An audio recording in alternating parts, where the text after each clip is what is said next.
महाराष्ट्र इमारत बांधकाम कल्याण मंडळतर्फे या ठिकाणी साहित्य वाटप करण्यात येत आहे। या साहित्य वाटप करण्यासाठी या ठिकाणी आपण बघू शकतो महिलांची मोठी झुंबड उडाली आहे। मोठ्या संख्येने या ठिकाणी महिला उपस्थित आहे।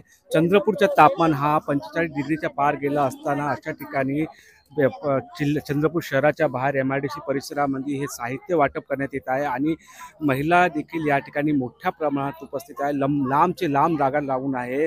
छोटे बाळाला लहान मुलांना घेऊन या ठिकाणी उपस्थित आहे। परंतु या ठिकाणी प्रशासनातर्फे कोणतीही व्यवस्था करण्यात आली नाही आहे। पाण्याची व्यवस्था नाही आहे, छताची व्यवस्था नाही आहे। त्याच्यामुळे या ठिकाणी अनेक महिलांना त्रास होताना दिसून येत आहे। इतक्या मोठ्या प्रमाणात तापमान वाढून आहे आणि पाण्याची व्यवस्था सुद्धा नाही आहे।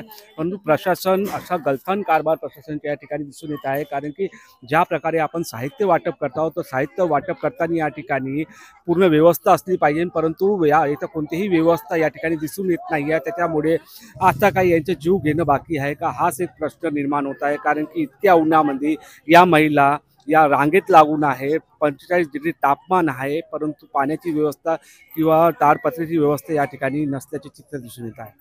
Nilesh दहाट, TV9 Marathi, MIDC Chandrapur.